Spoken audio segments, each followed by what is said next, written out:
Welcome back to another episode of the Life's Playbook podcast. It's episode 12 and the final episode of season 1 of the show. So with that being said, the Super Bowl is 10 days out. It is February 9th. The Super Bowl is not exactly what I think many of us fans of the NFL expected. The two teams from 2022 are in it again, that being the Eagles and the Chiefs. The Eagles win the NFC and the Chiefs won the AFC. So they are both punching their ticket to Super Bowl 59, 59th Super Bowl in NFL history. So, with that being said, let's talk about it. And as always, the game never ends here at the Life's Playbook podcast. I'm your host, Quinn Jackson. This has been episode 12, season 1 of the show. Let's get into Super Bowl 59. Let's talk about the two teams and how they got here. Let's talk about the game plan for each team. And let's see who I think is going to win the big one. So, let's get into it. Starting with how each team got here. Well, we know that it was not an easy road for the Chiefs, essentially, to get here. Of course, they had to play the Houston Texans in the divisional round, and they beat the Bills last week in the AFC Championship game. So, it was not an easy road. As opposed to the Eagles, they had to take on the Rams in the divisional round, the Commanders in the championship round, and I believe in the wild card they took on, I don't know. But it was not an easy road nonetheless. Commanders, great season. Rams, great season. Especially Commanders, great season. I mean, again, I've said this in multiple times. I've said that the Commanders have had a tremendous season. Jaden Daniels is a walking award winner, and I think his future is very bright. But the Eagles got the best of them, and they advanced to New Orleans for Super Bowl 59.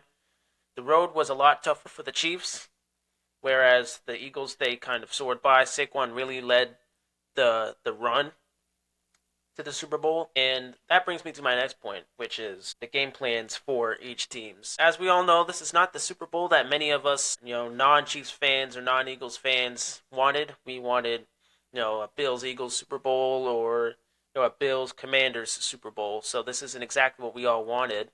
I'm still going to watch it. I'm sure there's probably still going to be a lot of people viewing, and it's still going to be, an all-time high Super Bowl in views. Because it is a rematch, essentially. And we all remember the 2022 Super Bowl when these teams first met. And that game came down to the wire. And the Eagles ultimately end up losing by a field goal. So it is a rematch nonetheless.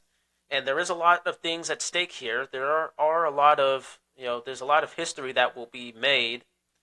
If the Chiefs win, they'll be the first dynasty to three-peat ever. Not even the Patriots, who were on a dynasty for 2 decades, were able to do such things. Tom Brady was not able to do such things. So there's history to be made on both sides. So, there are narratives and stories around this Super Bowl that can make this Super Bowl interesting. But from a fan standpoint and from an entertainment standpoint, this is not the Super Bowl that I'm sure many of us NFL fans, again, outside of the Chiefs organization and the Eagles organization, this is a Super Bowl that none of us wanted to see. But again, I'm still going to watch it, and the Super Bowl is going to have an all-time high in views. So, they're still going to make money out of it. But let's talk about the Eagles and how I think they can win this Super Bowl. I'm not picking them just yet. I'll give my definite answer at the end of this episode. But I do think there is a clear path for the Eagles to win this Super Bowl and to, win this rematch. And that path is Saquon Barkley. Saquon Barkley and Jalen Hurts. That's the path. That is the clear path to winning this rematch. Now, Jalen Hurts in the previous Super Bowl played really well. Lights out. 3 touchdowns. I think he threw for like 320 yards. He had a lights out performance in that Super Bowl. But he came up short. Again, they lost that Super Bowl from a walk-off field goal. But I think if this team is a lot different than the 22 squad, this team is a lot different because they have a new addition. And that addition is Saquon Barkley. And Saquon Barkley is a historical performer. He is a historical running back. And I think He's going to solidify himself as one of the best running backs to ever do it if he wins this Super Bowl. And I think he can win this Super Bowl. But it's going to take a lot, and it's going to take everyone. I know I said Saquon and Jalen are the two biggest keys to winning, and they're the two clearest, crystal clear paths to winning this Super Bowl, but it is going to take everybody else around Jalen Hurts to step up, that being Dallas Goedert, Devontae Smith, A.J. Brown. They're all going to need to get involved in some sort of way in the passing game or in the screen game, something of that nature to beat the Chiefs. Because we've seen from what I've watched and what we all have watched when playing against Kansas City is two things. It is impossible to try to blow this team out. Yeah, I mean, despite how they looked in both games against the Texans and the Bills and how their regular season went, they never got blown out. Not once. And in either of those games, they never got blown out, and they always kept the game close.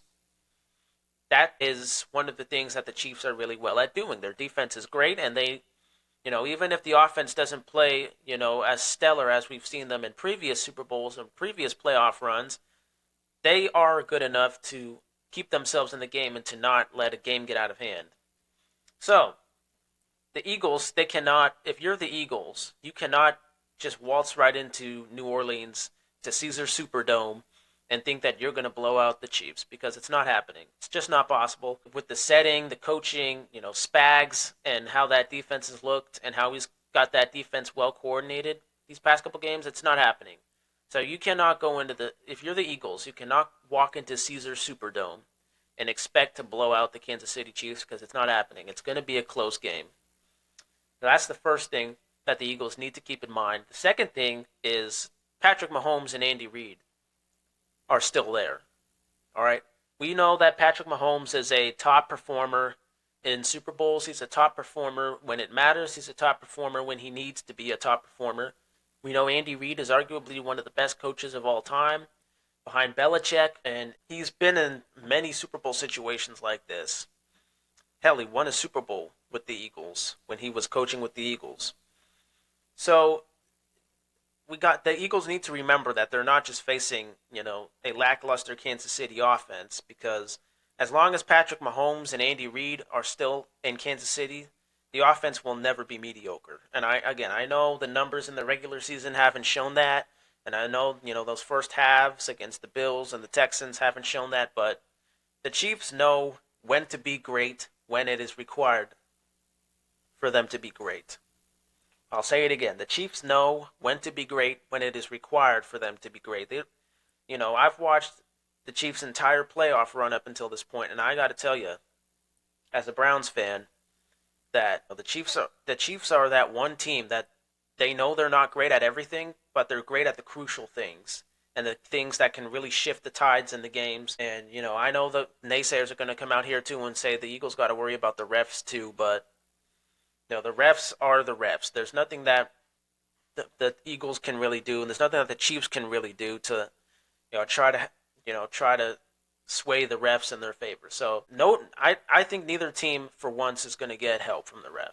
I think neither team is going to get more calls over another team. I think this is for once going to be a fair Super Bowl, and I think it needs to be a fair Super Bowl, because if this Super Bowl isn't fair and the referees get in too much and interfere with the game too much, that's not going to look well at all, and that's not going to look well for the NFL in terms of ratings and the future. So I think this is going to be for once, I think this is going to be a fairly well officiated game, and it has to be. It has to be for the sake of, the millions of viewers that are going to be watching, and it has to be for the future of the NFL. So I think if you're the Eagles, those are your two things you have to go into Caesar Superdome knowing. Andy Reid and Patrick Mahomes, they're still there, and they are top quality performers when it matters and when they are required to perform. You can't expect to blow out the Kansas City Chiefs. So, again, the crystal clear path, in my eyes, for the Eagles to win this rematch, Saquon needs to essentially play selfish football, in my opinion. He has to play selfish football in order to win this game, because no one's been able to stop him in the regular season. Nobody's been able to stop him in the postseason up until this point.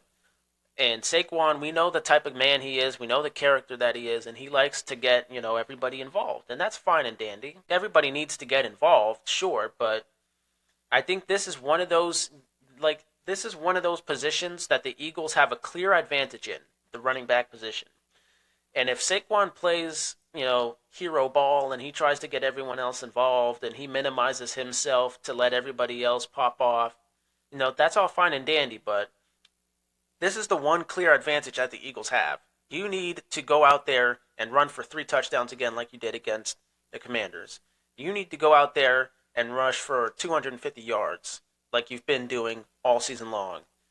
All right, you got to essentially play selfish football if you're Saquon Barkley and if you're the Eagles and you know that you have a clear advantage in the run game. You have a great offensive line that is more than capable of getting this man another 3 touchdown performance, another 200-yard performance. You clearly have the better running back, in my opinion, in Saquon Barkley, historical running back all the way around. So I think why try to go away from your strength, which is running the football? Why go away from that? If you're Saquon Barkley, and again, I understand that everybody else needs to get involved too in order to beat the Chiefs. It has to be a collective team effort. But you also got to understand that the Eagles, again, their clear path is through Saquon Barkley. Their clear path to winning the Super Bowl is through him. And what Saquon Barkley is going to show up. Are we going to let everybody else get involved, Saquon, and essentially keep the game close and down to the wire? Or are we going to get, historical Saquon, the guy who's going to run out there for 3 touchdowns, 200 yards? If that Saquon shows up, the Eagles, I think, have a clear chance of winning the Super Bowl. And again, I know everybody else has to step up too. They can't just rely solely on Saquon because eventually the Chiefs' defense is too good and they're going to adapt to him and they're going to find ways to shut him down. But that is the clear path for the Eagles to win the Super Bowl, in my opinion. It all comes down to how well Saquon plays and how well Jalen Hurts plays. Defensively, I'm not really expecting too much from both teams. I mean, I know, Spagnuolo and the Chiefs' defense is really good, and I think they're going to come in and they're going to adapt to Saquon Barkley because they know that Saquon Barkley is the clear advantage that the Eagles have. And the Eagles, they're going to have to adapt to Patrick Mahomes and what he can do with his feet and what he can do with Travis Kelce because Travis Kelce is easily the most dangerous target in the passing game. I know they have DeAndre Hopkins and Hollywood Brown has showed up and Xavier Worthy has been getting involved a lot more in this postseason, but Travis Kelce is easily the guy that the Eagles need to put a majority of their attention to because he is the clear threat in the passing game, and he is the 1-2 punch for you're going to have to play hard, you're going to have to fight hard. Jalen Hurts is going to have another one of those performances.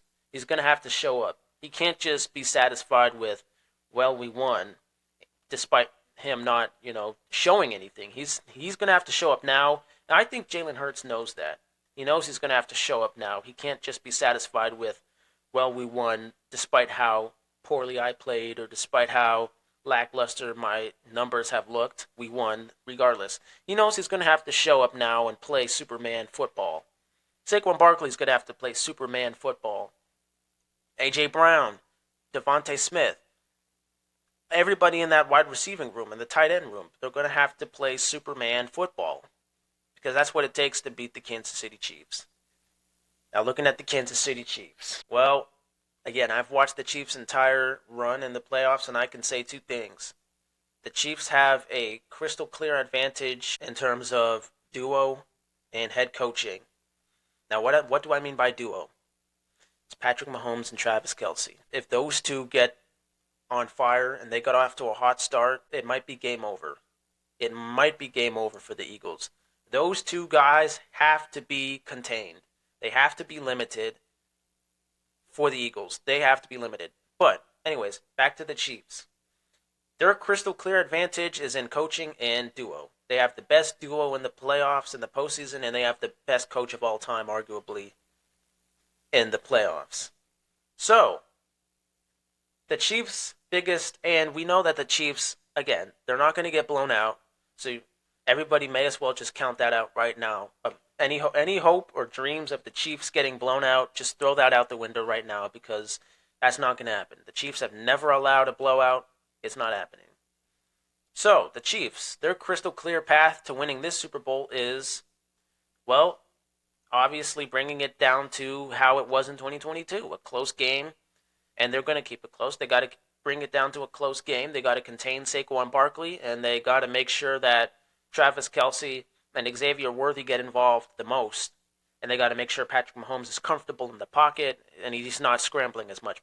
Because I will say, watching that Bills game, it is that offensive line for the Chiefs is formidable. They are susceptible to falling apart and collapsing, and Patrick Mahomes has had to scramble quite a bit. Patrick Mahomes needs to get the protection. He needs to get Xavier Worthy and Travis Kelce involved in order to win this game.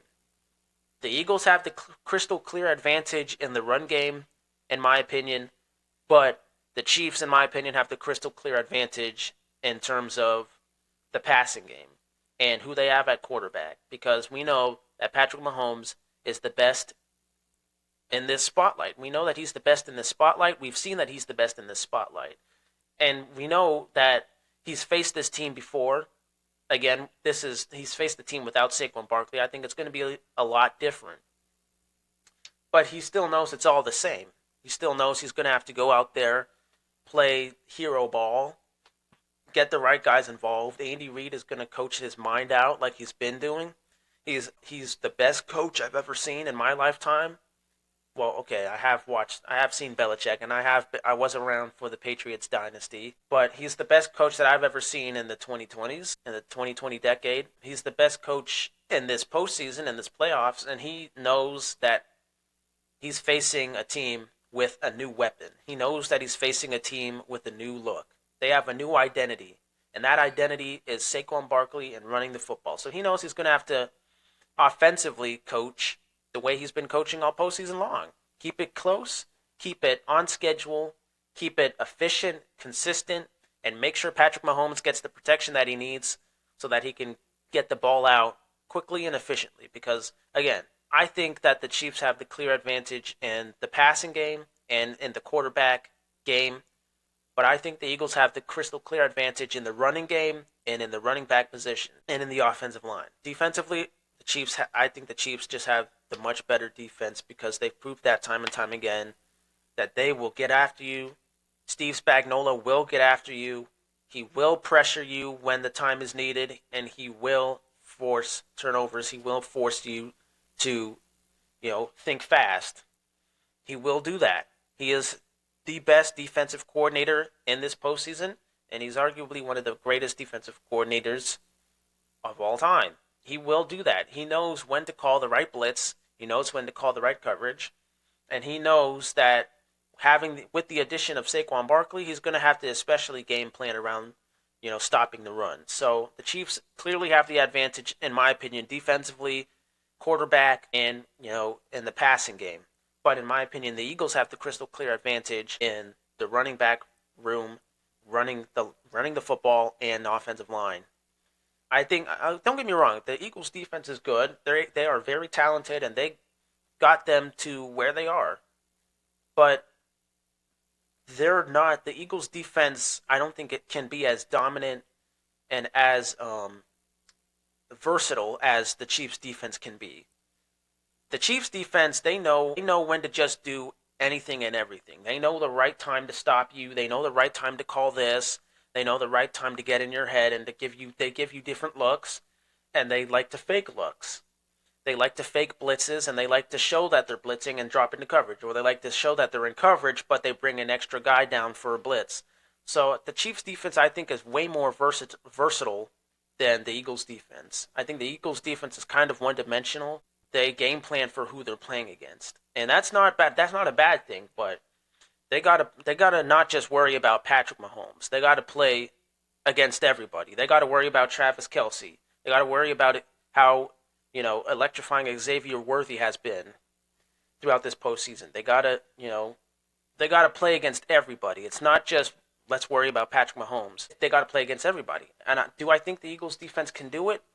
I think they can because again they've played this Chiefs team before in 2022, and I think that they have the experience and the knowledge that they know against Patrick Mahomes, and I think they're going to game plan specifically to get after him, Mahomes, to make him not feel comfortable in the pocket, to make him off target, off timing with his receivers. I think they know that that's what they need to do to get him out of his rhythm, because once he gets in a rhythm with Travis Kelce and Xavier Worthy, it might be game over for the Eagles.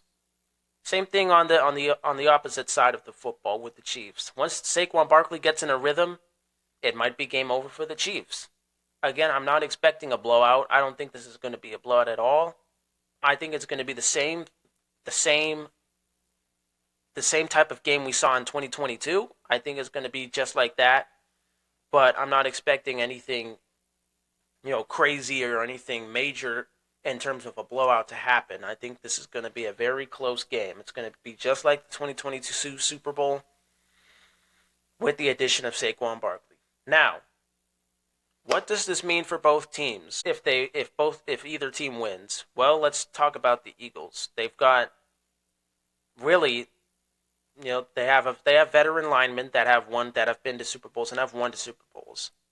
They have a running back who has never been to a Super Bowl, and this is his first appearance ever in Saquon Barkley. This is his first appearance ever in the Super Bowl. He's never been to one. He's been in the league for, I believe, 7 seasons. Correct me if I'm wrong. He's never been to a Super Bowl. This is his first appearance. Jalen Hurts, he's been on this stage before, but he came up short. Again, in 2022, came up short. If the Eagles end up winning this game, I think that it's going to mean a lot to Saquon Barkley, obviously. It's going to mean a lot to Jalen Hurts. It's definitely going to mean a lot to us as, fans of the NFL, because, again, we didn't want to see this matchup, but we got it. And we wanted the Bills to finally get over the hump, and they almost did. I'm not taking anything away from the Bills. I'm not saying they had a bad performance, but they did come up short when it mattered. And we all wanted the Bills to beat the Chiefs. We didn't want to see this matchup again, because this matchup would have been boring. I'm not saying the Super Bowl is going to be boring, but we knew that this matchup, as fans, we knew this matchup was not in the best interest of us, in an entertainment sport standpoint.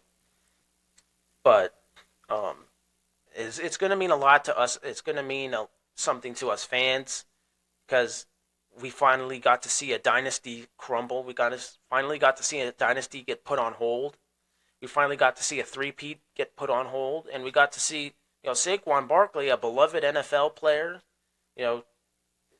His story is amazing. He was hosed by the Giants. He got an offer from the Eagles to come play, and they traded. The Giants foolishly gave him away. The Giants basically said, "We didn't think you're valuable enough to us. We didn't think that you're our most valuable asset.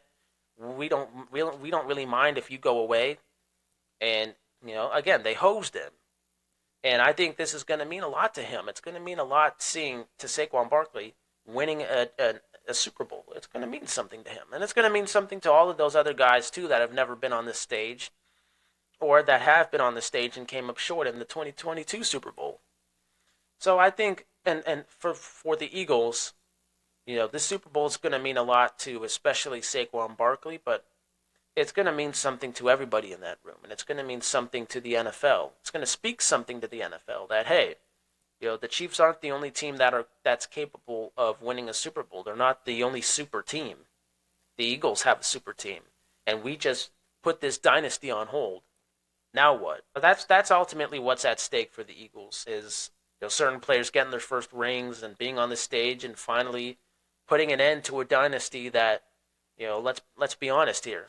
If you're not a Chiefs fan, nobody likes the Chiefs and nobody wants to see another dynasty.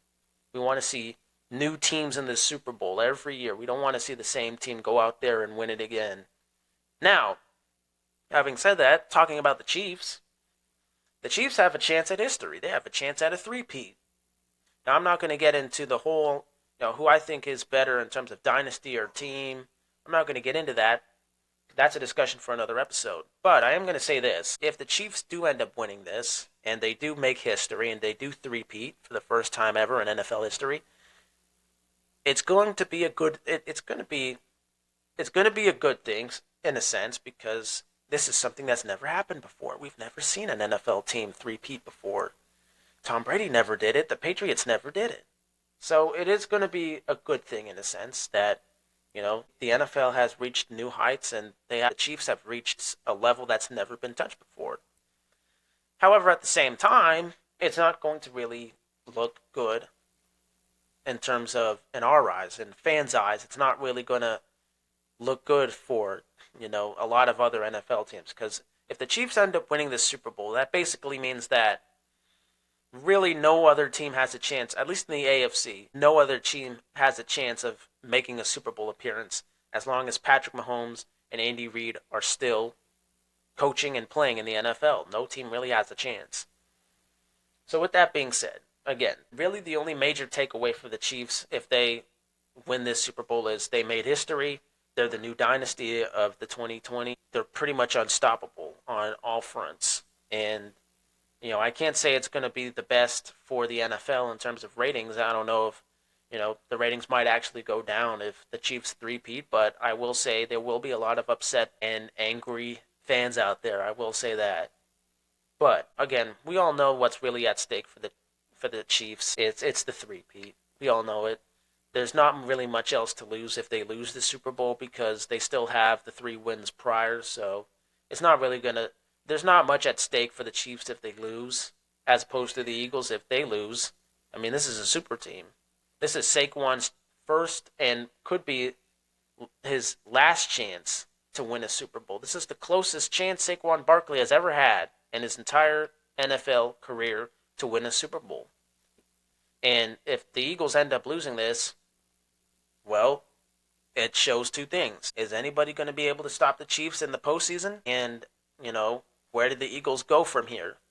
Those are discussions for another day. But, again, we all know what's at stake for the Chiefs. It's the three-peat, and there's not much to say if the Chiefs lose.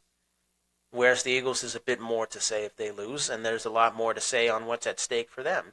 Because there's quite a bit at stake for the Eagles. But that's the Super Bowl. And, I've said that it's not exactly the Super Bowl that many of us were hoping for. It's not the Super Bowl that, us fans wanted, but it's the Super Bowl we got. Again, great season to the Commanders and the Bills. They fought hard against the teams, that being the Eagles and that being the Chiefs. Bills, you came up short. I can't stress it enough that they came up short. I understand that they were questionable calls throughout that entire game, and there were controversial calls throughout that entire game, but the bottom line is Josh Allen came up short, and his team came up short when it mattered most. And Patrick Mahomes elevated when it mattered most, and the Chiefs elevated when it matters most.